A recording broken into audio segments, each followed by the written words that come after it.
Updates, and a Miami Carnival recap for 2023.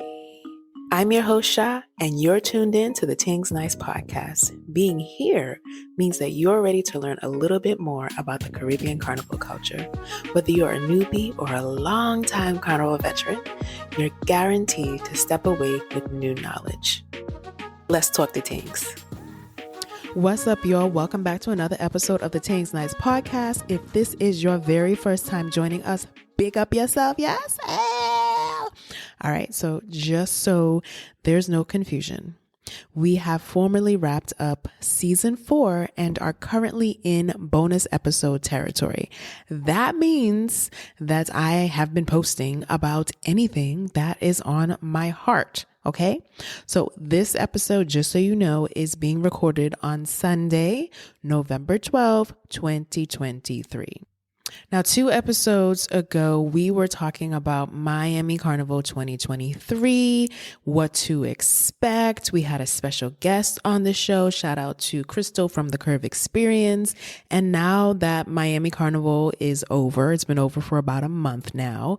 Now that that has come to a close, we want to talk about what happened just a little bit. We want to get insights from people on how their experience was. So I have one voice note from Kita, who didn't go to Miami, but here's what she said about the episode. Hey, lady. Loved your recent episodes on Antigua and Miami. I am not planning to go to Miami, but it was interesting to hear about the history and how much it's changed, and honestly kind of cemented my thoughts about why it's probably not a fit for me. So I appreciated it. Thank you, Kita. I'm so glad you enjoyed our episode for Miami Carnival. So here's the tea on what happened for 2023. That was not meant to rhyme, but here we are. So per usual, it was a bit of a mixed bag in terms of the reviews. There were some people who had an amazing time with no complaints about fetes or their costume. And then there were other people who had plenty complaints. But I think the one consistent, enjoyable experience that I saw was at Citrus. The venue looked amazing and the vibes seemed to be there from what I witnessed virtually, right? There were some delays and cancellations with other fetes that had people up in arms. There were a lot of costume pickup disasters. If you want to do a deep dive into some of those, definitely go ahead and watch the stuff on Follow Soca. All of the evidence is there on their page if you want to play catch up, right? Like, I feel like it's always a large popcorn with movie theater butter situation when watching most of the Follow Soca posts. So here's what Sammy Soca had to say about his Miami Carnival experience. I played with Pleasure's Mass, and I would say that I had a great experience with Pleasure's Mass. They really catered to us on the road. They brought food and drinks around to us. On top of there being very easy service, getting food and drinks from the food and drink trucks. I had friends in a lot of the other bands, and their experience was very lackluster. They weren't able to get food and drinks when they wanted or needed, or there's just a bunch of other things going on. So I am very thankful for that experience that I had with Pleasure. So it was very top of the line. I would say my only issues was with the pickup times. The pickup times with this band were only from 5 p.m. to 10 p.m. And I really needed morning pickup times in order to get my stuff. If it wasn't for the stars aligning with some situations, it would have been rough. So yeah, I would say overall, as far as the road experience, it was great. The events I went to were good as well. I did a boat ride. What I do else? Did the bungee show. We went to Momentum. There's a lot of a lot of fets going on. Soca overdose. Great time overall. Great experience. I went with great people. Met great people. So yeah, definitely looking forward to it next year. Ting's nice. Appreciate you. Over and out. Right back at you, Sammy. Appreciate you too. Thank you so much for sharing. So before we continue, I want to give a big shout out to Bentley, aka GJJ Rothstein, for being my Ting's Nice correspondent on the ground for Miami Carnival 2023. I appreciate your commitment to the cause, brethren. So if you watched my stories, you would have seen footage from Carnival Day and some fets, all courtesy of Bentley, who took the footage for me. So appreciative, especially because I couldn't be there. Okay. So thank you. All right. So overall, I don't think that there were very many surprises when it came to this Miami Carnival feedback. One person DM'd me and said that they walked away from this year's experience realizing that investing in a costume for Miami Carnival is not something they're interested in continuing moving forward. They would rather use those funds to travel to other carnivals abroad. And y'all already know how much I fully support that decision.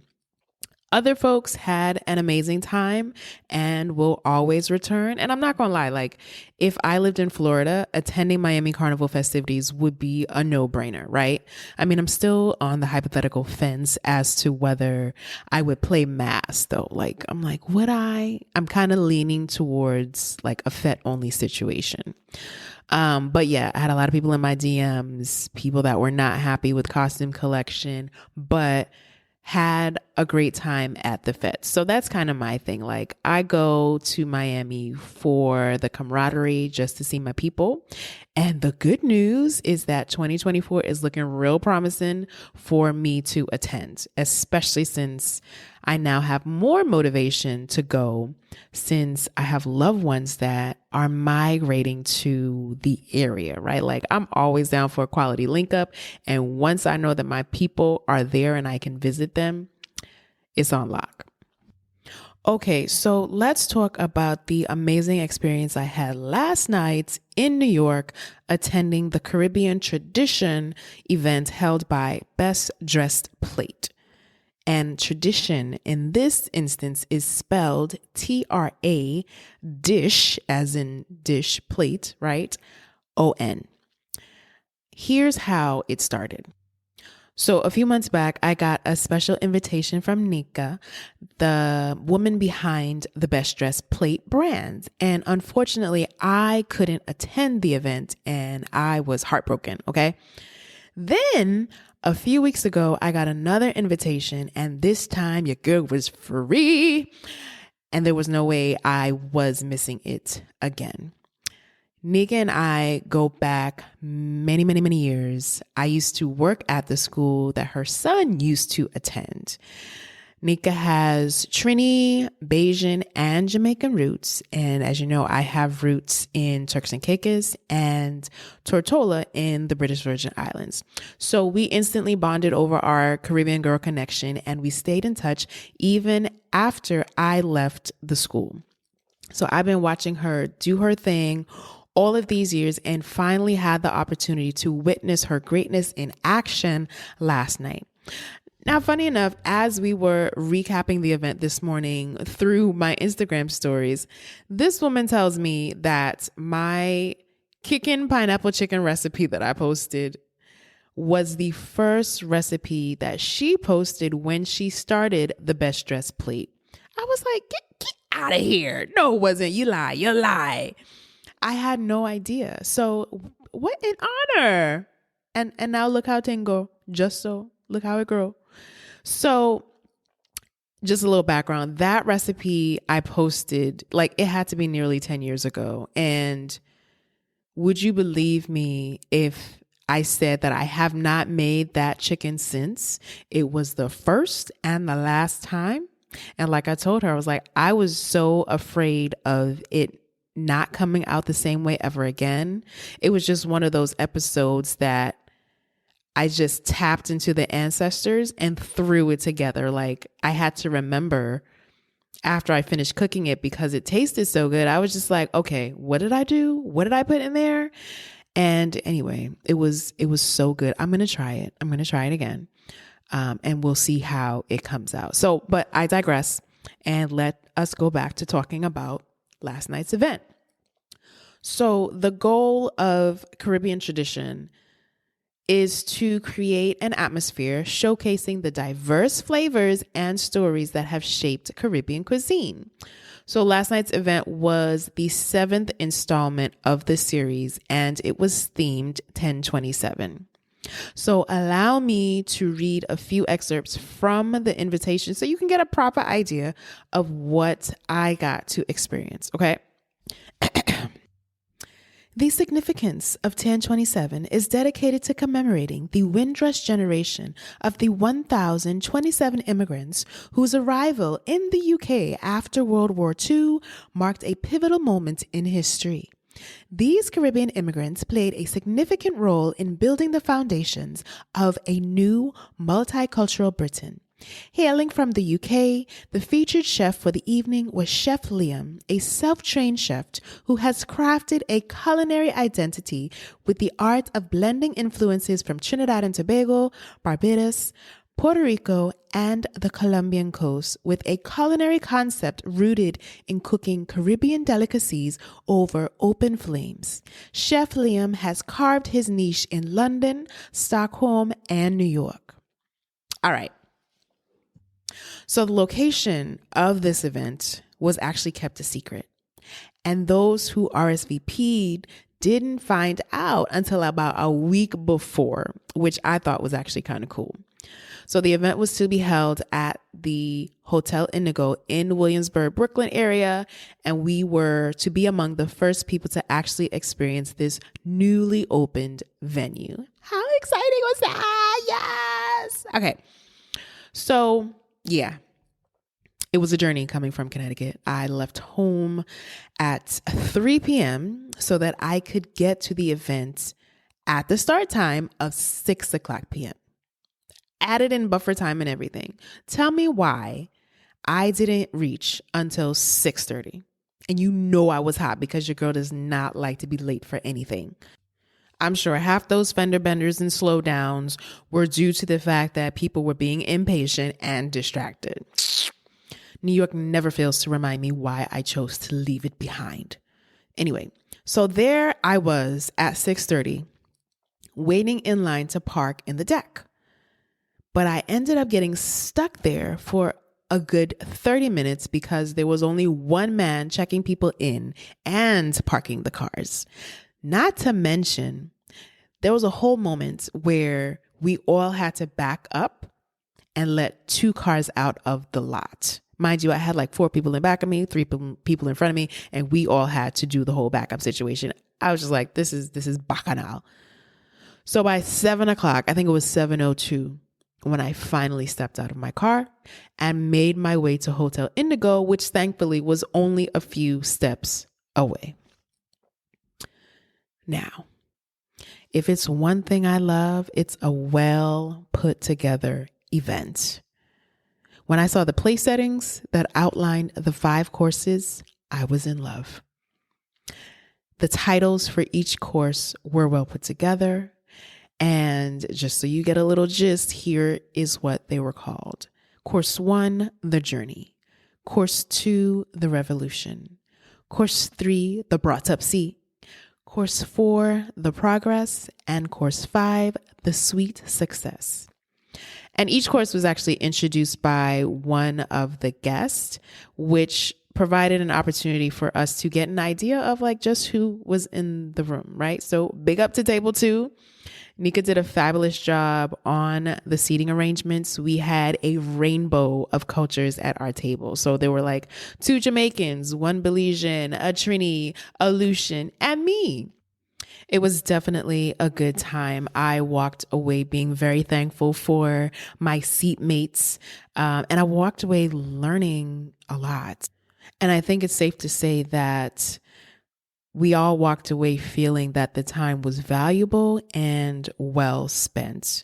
Based on the conversations that we were having at the table, I am certainly now very prepared to binge watch a number of Caribbean films over the holiday break. So if you aren't already familiar and need something to watch, here were the recommendations that floated around our table last night. Of course, up first, we have the book Black Cake by Charmaine Wilkerson, which is now a Netflix series. So I actually started listening to the audiobook earlier this year, but I stopped because it seemed like one of those books that you just need to have a hard copy of. So I'm waiting on the physical book to enjoy while baby Tingz is in Turks for the holidays. And I'm not going to watch the Netflix show until I finish the book. Then we have Desmond's, which is a British TV show about a Guyanese family. It's a throwback show with 6 seasons, and that can be found on Prime Video. Up next is Top Boy, which is another British television show. It's actually a crime drama, currently in its 5th season, and that one can be found on Netflix. Then we have Small Axe, spelled AXE. And this series is a short film series that highlights the lives of Caribbean immigrants in London from 1960s to the 80s. And it was created by Steve McQueen, and that one can be found on Prime Video. Then we have Harlem. Now, Harlem is an American TV comedy series about 4 close friends. And we, the Caribbean people, love Harlem because of Quinn's character, which is played by Grace Byers, who has Caribbean roots in real life. And those roots surface on the show. And we, the Caribbean people, however, do not stand by Jasmine Guy's dreadful Caribbean accent. She plays Quinn's mother, and Lord help her, please. I beg. Please help Jasmine do better this coming season, because we can't. And then lastly, we have Boxing Day. Now, Boxing Day is my new holiday favorite. I discovered it last year and have deemed it a staple, a must watch each and every year. It's a British rom-com, romantic comedy. And let me tell you, the creators went deep down in their Caribbean culture bag when they made this flick. The way I felt seen from start to finish, like, just go watch it. And especially if you haven't already, I haven't heard any Caribbean person complain about it yet. So just watch it. You should be able to find it on Prime Video. Okay, so we are just about at the end of our episode, but I can't let you leave without telling you what's been going on the creative side. So number 1, you need to be following me on TikTok, because I have been in my TikTok bag trying to post every single day, just because, I don't know, for some reason, like, it's my new space. Instagram isn't really doing it for me. I'm still going to post on Instagram, of course, like, we just can't not post, but I'm really spending time trying to curate my TikTok page. So go over there, but especially go over there if you want to get the details on how to make a wire bra. That's the series that I'm about to do. Literally very detailed. It will basically be a TikTok class. It just broken up. Okay. So get ready for that.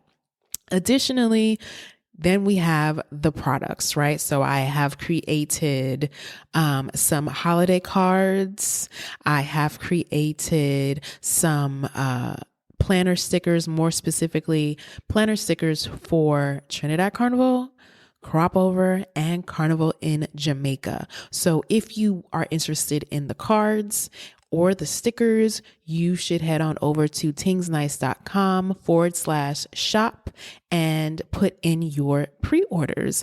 And the pre-orders basically just let me know how to prepare, how much I need, etc., etc. So I love pre-orders, and I hope that you do too. And those will be mailed out on or before the 2nd of December. Then what I'm also releasing this coming week is the latest and greatest version of the digital Carnival planner, which I am calling the Ultimate Digital Carnival Planner. This planner is by far way better than the first one, which was just kind of like me test driving the, digital product, territory. But this product, you are going to be able to plan out 5 trips in one document, and each trip has a plethora of pages. So you got your notes, you got your accommodations. There are even pages for costumes. So like actual pretty mass and then Monday wear. There are several pages for fetes. Of course, you have your packing list. Like there's things like I created it with myself in mind and the things that I need when I'm planning my trip. So I'm hoping that you will find it useful too. So look out for the launch of the Ultimate Digital Carnival Planner. I spent a lot of time on that thing, y'all. So please, I look forward to the support. And I thank you, all of you who purchased the first version and gave feedback so that I can make this one even better. So that's what's happening in the Tingz Nights creative land. And I look forward to interacting with you. If you appreciated the voice notes from Kita and Sammy, like you can submit your own. You can let me know your feedback, right? So give me feedback on this episode. I sometimes will have prompts up on my page, so you can go to podinbox.com/Tingz Nice, and that's where you can leave me a message and I can play it back on the next upcoming episodes. So that's how that works. Shout out to everyone who participated in that, and I look forward to the next bonus episode or season 5, whatever one comes first, right? These are kind of just go with the flow episodes, and yeah. All right, so that's where we are. We're gonna stop there. And I hope you had a good time listening. I hope you learned a lot. And thank you. Until next time, later.